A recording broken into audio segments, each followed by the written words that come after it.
Bonjour, nous sommes le mercredi 7 février 2024 et aujourd'hui je vais vous parler du nouveau Zenfone 11 Ultra d'Asus. Asus Zenfone Ultra, un petit air de ROG Phone 8. Après avoir lancé le ROG Phone 8 dédié au gaming, le prochain smartphone d'Asus, le Zenfone 11 Ultra, pourrait en être une déclinaison très proche. Alors voici le Zenfone 11 Ultra avec un bloc photo similaire au ROG Phone 8 qui vient de sortir.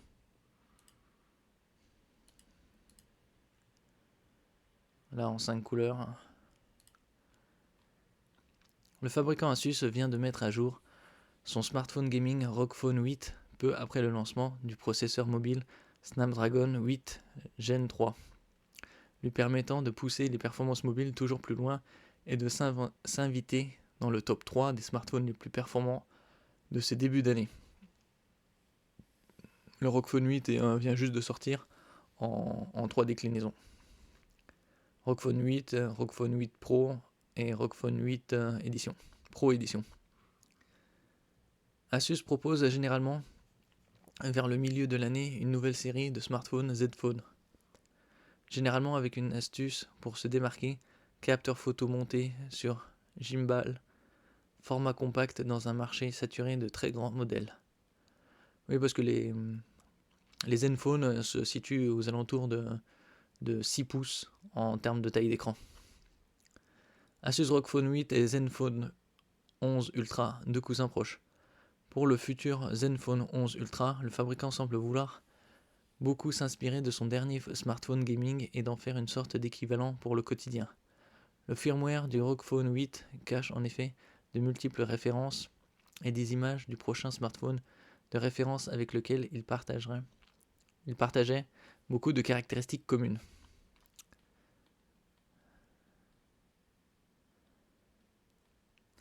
On peut s'attendre pour un modèle Zenfone 11 Ultra à un affichage de 6,78 pouces en Full HD+, avec une dalle AMOLED et technologie LTPO pour un rafraîchissement 120 Hz dynamique pouvant monter à 144 Hz avec certains jeux.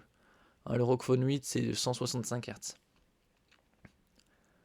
Il y aura deux Zenfone. Il y aura Zenfone 11 et Zenfone 11 Ultra. L'Ultra sera en taille équivalente au ROG Phone. Alors que le Zenfone 11 sera comme le Zenfone 10 5,8 ou 6 pouces en taille d'écran. L'Asus Zenfone 11 Ultra embarquera logiquement un processeur Snapdragon 8 Gen 3 et pourra accueillir jusqu'à 16 Go de mémoire LPDDR5X et 512 Go de stockage UFS 4.0. UFS 4.0 c'est la dernière norme de stockage.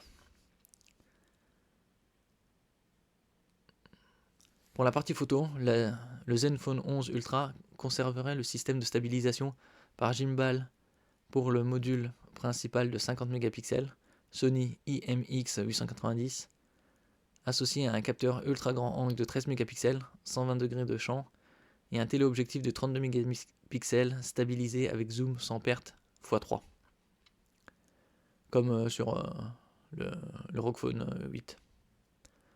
Le smartphone ne manquera pas d'autonomie avec sa batterie de capacité 5500 mAh, supportant une charge filaire de 65 watts et une charge sans fil de 15 watts.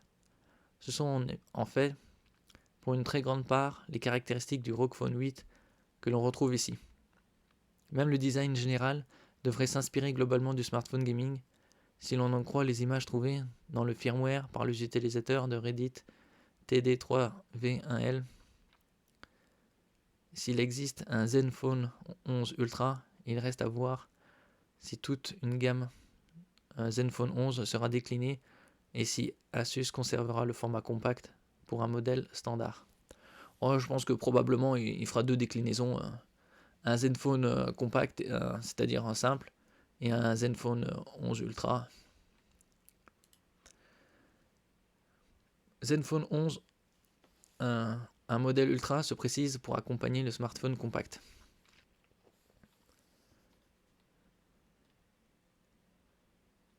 La série Zenfone semblait sur la sellette les mieux informés de l'industrie mobile, tablant sur l'abandon de cette gamme de smartphones par Asus, ce que la marque a eu tôt fait de démentir.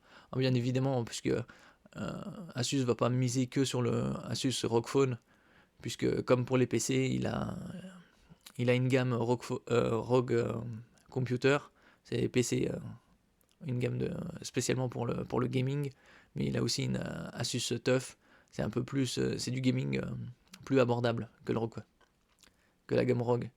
Alors il fait pareil pour les smartphones. Le ROG Phone pour le très haut de gamme et le haut de gamme avec Zenfone. Et il semblerait bien que le Zenfone 10, smartphone compact qui s'était illustré lors de nos tests en laboratoire, ne reste pas sans successeur. Il se pourrait d'ailleurs que le constructeur taïwanais ne se contente pas d'un Zenfone 11, mais en propose deux. D'après les éléments récoltés par Android Authority depuis Reddit, le Zenfone 11 sera accompagné d'un modèle estampillé Ultra. Asus romprait ainsi avec son habitude, du moins pour ses dernières générations de mobiles, visant à ne proposer qu'un Zenfone. Et cette version Ultra ne serait pas là pour faire de la figuration. Ce smartphone serait pourvu d'une fiche technique pour le moins huppée, traduisant de nouvelles ambitions pour le fabricant. Asus l'équiperait ainsi d'éléments proches du ROG Phone 8, soit un écran 6,78 pouces, AMOLED, LTPO, et doté d'un taux de rafraîchissement jusqu'à 144 Hz. Il serait motorisé par une puce Snapdragon Gen 3, la dernière en date de Qualcomm, accompagnée pour un maximum de 16 Go de mémoire vive. Sa batterie cumulerait pour sa part de 5500 mAh avec un rechargement à 65 watts filaire et 15 watts sans fil. 3 capteurs de 50 mégapixels, un ultra grand angle de 13 mégapixels et un dernier 32 mégapixels avec téléobjectif x3. Le modèle standard, dont on sait bien peu de choses, était apparu fin janvier dans un listing de la Google Play console, déniché par 91 Mobiles. Ce dernier faisait état d'un smartphone muni d'une puce Snapdragon 8 Gen 3 ou 4, 16 Go de RAM et tournant sous Android 14. Android 14 c'est le dernier. Et en ce qui concerne la puce Snapdragon 8 Gen 3, c'est la dernière sur le marché. Et la 4 arriverait à la rentrée, c'est-à-dire septembre, octobre, aux environs. Il ne reste plus qu'à espérer qu'il conserve les dimensions contenues qui font à ce jour la spécificité des Zenfone. Tout cela devrait être confirmé lors de la présentation des smartphones qui, selon qu'Asus opte pour le Snapdragon 8 Gen 3 ou 4, pourra avoir lieu avant ou après l'été 2024. Bon, si c'est Gen 3, parce que sur le 10, c'est un Snapdragon Gen 3, ce sera avant l'été. Mais si c'est le Gen 4, ce sera après l'été, c'est-à-dire octobre, aux alentours. Alors, ici, c'est le Zenfone 10. Bon, il est équipé du Qualcomm 5G, avec Snapdragon 8 Gen 2. Donc logiquement, ce serait le Gen 3, mais il pourrait sauter une génération et proposer le Gen 4, ou faire un Snapdragon 8 Gen 3 pour le Zenfone 11, et pour le Ultra, il en mettrait un Gen 4. Là, celui-là, il va jusqu'à 16 Go de RAM en DDR5, 512 Go de mémoire ROM. L'écran est compact, 5,9 pouces, alors que les ROG Phone, c'est 6,8. Un écran AMOLED HDR 144 Hz, une batterie 4300 mAh, avec une charge de 30 watts, c'est correct, et sans fil 15. Il est IP68, c'est-à-dire un indice de protection. 68, ça veut dire le 6, ça veut dire qu'il résiste à l'intrusion de poussière, et le 8 aux éclaboussures. Ici, le capteur haut de gamme Sony, c'est un IMX766, alors que ici, il parlait d'un IMX890 pour le 11. Là, un très bon indice de réparabilité, 8,2. 3 déclinaisons, 8 Go en RAM et 128 en mémoire, ou le 256, ou 16 Go en RAM et 512 en mémoire. Là, en deux couleurs, noir et vert. là en noir, et celui-là en 5 couleurs. Noir, blanc, rouge, vert, bleu.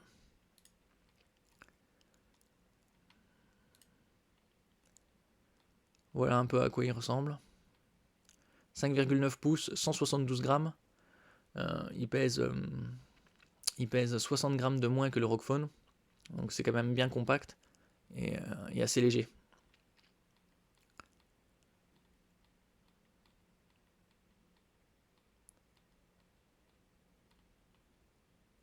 Là, c'est le stabilisateur hybride Gimbal 6 axes.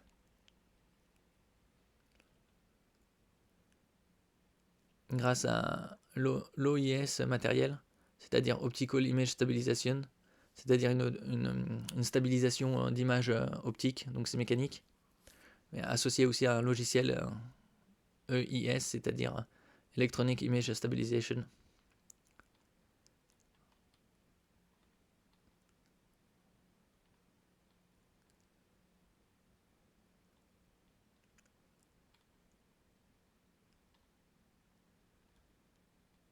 Là, les deux capteurs, un 50 mégapixels avec stabilisateur gimbal hybride 6 axes 2.0, et l'autre le ultra grand angle 13 mégapixels, et à l'avant un 32 mégapixels.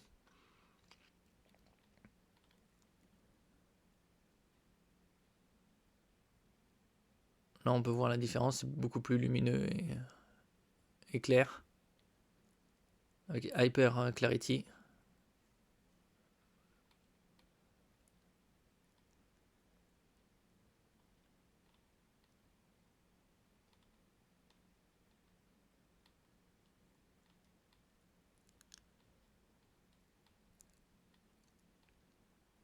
Donc il a des caractéristiques similaires au Rockphone, à part une batterie un peu plus légère en capacité.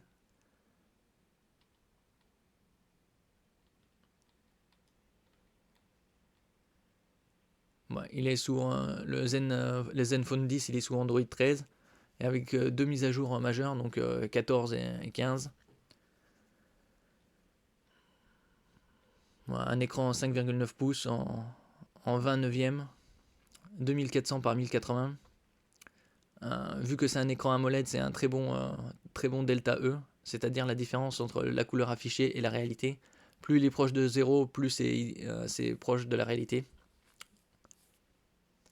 112% du DCI-P 3, ce qui est excellent.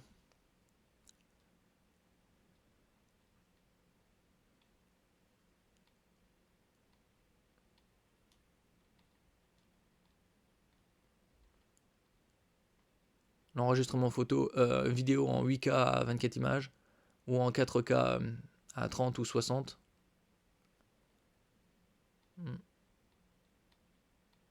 Double SIM en 5G. Et ici, je vais vous présenter les prix. Alors, vous avez le 8 Go de RAM et 128 de mémoire à 700 €. Ou sinon, vous avez le 8 Go 256 pour 50 € de plus, ce qui est déjà bien mieux. Et pour seulement 50 € de plus, vous avez 2 fois plus de mémoire. Après, vous pouvez choisir la couleur que vous voulez. Là, il est à 750. Là, le vert est à 700 €. Donc, si le vert vous plaît, vous économisez 700 €. Puisque le vert coûte le même prix que... En 256, le même prix que le 128. Ou sinon, vous avez le 16 Go en RAM et 512 à 929 € en noir. Mais en vert, il est à 830 €. Ce qui est quand même bien plus avantageux, puisque vous avez 2 fois plus de RAM et 2 fois plus de mémoire de stockage. Donc, ici, vous avez une comparaison entre la génération précédente et l'actuelle.